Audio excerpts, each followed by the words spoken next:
दोस्तों, jute corporation of India ने accountant की जो वैकेंसी निकाली हुई थी उसके रिलेटेड आज हम बात करने वाले हैं। डॉक्यूमेंट वेरिफिकेशन के रिलेटेड आपका डेट आ चुका है। उसके रिलेटेड ए टू जेड बात करने वाले हैं कि क्या क्या आपका डॉक्यूमेंट रिक्वायरमेंट है, कौन कौन से डॉक्यूमेंट लेके जाने हैं आपको, जो रिम्बर्समेंट है, जो ट्रेन का फेयर चार्जेस है वो आपको मिलेगा या नहीं मिलेगा, कैसे आपको प्रोसीड करना है, क्या डॉक्यूमेंट आपका होना चाहिए, सेल्फ अटैच होना चाहिए या नहीं होना चाहिए, ए टू जेड के बारे में बात करेंगे। तो वीडियो अंत तक जरूर देखना जिससे कि आपका सारा डाउट क्लियर हो जाए। राइट, कोई भी स्टेप आप मिस मत करना या स्किप मत करना जिससे कि आपको बाद में जाके बहुत ज्यादा प्रॉब्लम हो सकता है। तो राइट, तो वीडियो अंत तक जरूर देखना। और अभी तक हमारे चैनल को सब्सक्राइब नहीं किया है तो सबसे पहले सब्सक्राइब कर लो जिससे कि आपका हर एक अपडेट आपके पास आते रहे। और ये वीडियो अपने दोस्त, भाई, बहन, फ्रेंड जिसने भी इस पोस्ट के लिए अप्लाई किया था, अकाउंटेंट के पोस्ट के लिए जूट कॉर्पोरेशन ऑफ इंडिया में, उनके साथ जरूर शेयर करो क्योंकि ये ज्यादा टाइम नहीं है आपको डॉक्यूमेंट वेरिफिकेशन के लिए। और आपको इंपॉर्टेंट अपडेट, इन्होंने बहुत इंपॉर्टेंट डॉक्यूमेंट में बहुत इंपॉर्टेंट अपडेट भी निकाला हुआ है, तो उसके रिलेटेड हम बात करने वाले हैं। अब हम डायरेक्ट आपके नोटिफिकेशन पे चलते हैं। तो यहाँ पे देख सकते हैं, ओके, मैं डायरेक्ट आपको नोटिफिकेशन पे लेके चलता हूँ। ये आपका नोटिफिकेशन आया हुआ है। यहाँ पे आप देख सकते हैं क्या लिखा हुआ है, provisionally shortlisted candidate for the document verification for the post of accountant के लिए आ चुका है। तो अब बात किया जाए कि आपका रिपोर्टिंग टाइम कब है। तो रिपोर्टिंग टाइम आपका 29/7/2025 को 10:30 AM पे आपका रिपोर्टिंग टाइम है और रिपोर्टिंग डेट है 29/7/2025। ओके राइट, आपने सही सुना, 29/7/2025 को आपका क्या है, रिपोर्टिंग टाइम है। यहाँ पे बेसिकली जो भी क्वालिफाइड किए हैं सीवीटी एग्जाम जो हुआ था 25/5/2025 में, उनके रिलेटेड जो भी क्वालिफाइड स्टूडेंट हैं उन्होंने सारे स्टूडेंट को बुला लिया है जो भी क्वालिफाई किए हैं। तो यहाँ पे देख सकते हैं कि आपको कैसे क्या क्या डॉक्यूमेंट है उसके रिलेटेड भी बात करेंगे, तो वीडियो को अंत तक जरूर देखना। आपको यहाँ पे एड्रेस भी बता रखा है कि कहाँ पे आपको रिपोर्ट करना है। Provisionally shortlisted candidate are advise to report to the jute corporation of India, Bhavan, block C F action area 1, new town, Kolkata 700156। इस एड्रेस पे आपको क्या करना है, रिपोर्ट करना है।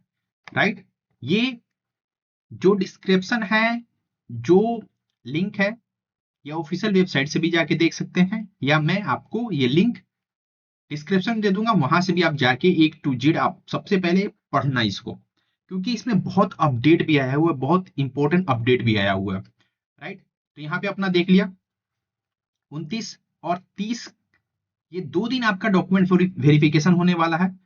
और एक 29/7/2025 को और 30/7/2025 को यहाँ पे देख सकते हैं, जिसने भी जिसका 46 से रजिस्ट्रेशन नंबर स्टार्ट होता है उनसे लेके आपको 30 को आपको बुलाया गया है। राइट, एड्रेस ऑलरेडी मैंने बता दिया है कि आपको कहाँ पे जाना है, ऑलरेडी मैंने टॉप पे ही है एड्रेस, आप वहां से देख सकते हैं। अब बात किया जाए कि इंपॉर्टेंट अपडेट के बारे में मैं बात करूंगा कि डॉक्यूमेंट वेरिफिकेशन में क्या क्या इंपॉर्टेंट है उसके रिलेटेड मैं बात करता हूं यहाँ पे। सबसे पहले आपको जो भी अप्लाई किया होगा ऑनलाइन, जैसे कि कास्ट हुआ, कास्ट या डॉक्यूमेंट जितने भी आपने डॉक्यूमेंट दिए हैं वो सारा आपके पास डॉक्यूमेंट सबसे पहले होना चाहिए। राइट, दूसरी बात, यहाँ पे इन्होंने ऑलरेडी मेंशन कर दिया है कि आपने फेब्रिकेट किया है या कुछ, सपोज आपका 10th में मार्कशीट मार्क्स है, एग्जाम्पल के तौर पे मैं बताता हूँ कि आपका परसेंटेज आता है 57%, टोटल 57%, 5 आता है। राइट, तो आप क्या कर सकते हो, 57.5 लिख दो, इट्स ओके। 57 है, 5 है, तो आप 58 कर देते हो उसको, तो हो सकता है आपको बहुत ज्यादा प्रॉब्लम होगा इसमें, क्योंकि 57.5 है तो 58 नहीं कर सकते। इससे क्या होगा कि आपका जो भी है तो आपको उस टाइम डिस्क्वालीफाई कर दिया जाएगा। ऑलरेडी इन्होंने मेंशन कर दिया है कि कोई भी फैब्रिकेटेड नहीं होना चाहिए।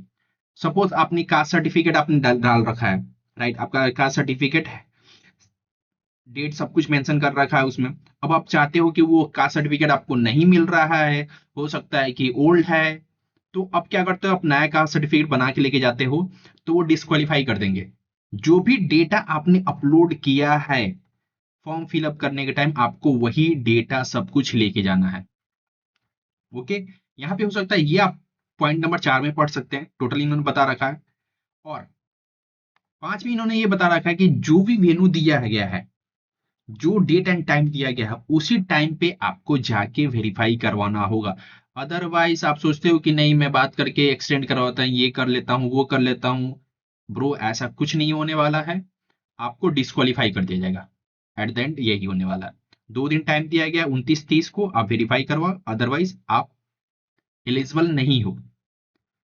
अब बात कर लेते हैं पॉइंट 6 में इन्होंने बोला है कि शेड्यूल डेट पे अगर आप नहीं जाते हो तो कंसीडर आपको स्टेज से प्रोसेस किसी कारणवश तो आपको डिस्क्वालीफाई कर दिया जाएगा। अब बात कर लेते हैं यहाँ पे कि डॉक्यूमेंट क्या क्या है।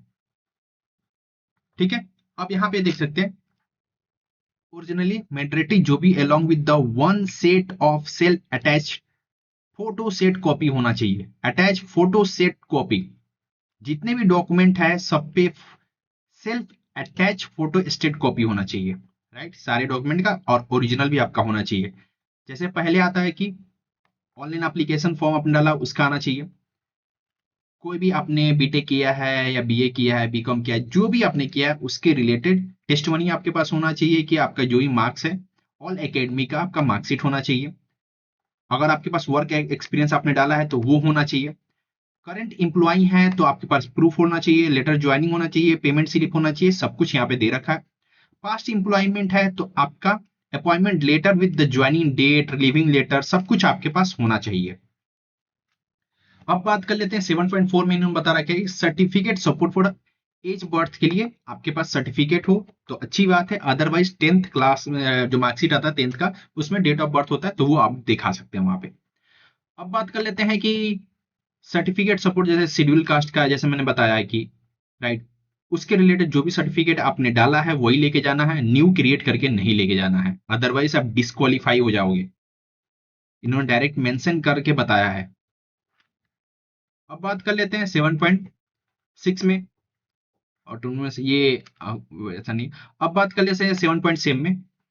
बेसिकली ये गवर्नमेंट जो एनओसी है सर्टिफिकेट आपके पास होना चाहिए, जो गवर्नमेंट है वर्किंग कर रहे हैं गवर्नमेंट में पीएसयू में, उनके रिलेटेड ये है।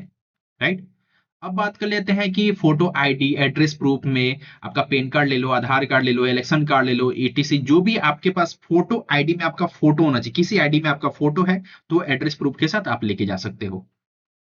ओके, अब बात कर लेते हैं 2 copies of recent colour photo आपका साइज का होना चाहिए। 2 कॉपीज, यहाँ पे ऑलरेडी बता रखा है 2 कॉपीज, लेकिन मैं बोलूंगा 4 कॉपीज या 5 कॉपीज आप लेके जाओ। देखिए, जिससे कि आप एट द रिक्वायरमेंट पड़ जाता है तो आप दे दो, अदरवाइज नहीं पड़ता है तो रखे रहो, इन फ्यूचर भी वो काम आ सकता है। ओके, अब बात कर लेते हैं कि आपका यहाँ पे ऑलरेडी मैंने इसके रिलेटेड ऑलरेडी बताया था कि जो भी डॉक्यूमेंट आपने ओरिजिनल वहां पे अपलोड किया है, राइट, जब आपने पोस्ट के लिए अप्लाई किया था उस टाइम अपलोड किया है, वही डॉक्यूमेंट आपको चाहिए, अदरवाइज आपको क्या हुआ, रिजेक्ट कर दिया जाएगा। ओके, अब बात कर लेते हैं डॉक्यूमेंट वेरिफिकेशन का, मैंने डेट बता दिया है 29/7/2025 से लेके 30/7/2025 तक आपका होने वाला है। ओके, और जो भी आउट स्टेशन कैंडिडेट हैं तो उनका इन्वेस्टमेंट के लिए AC3 टायर का ही रेफर किया गया है।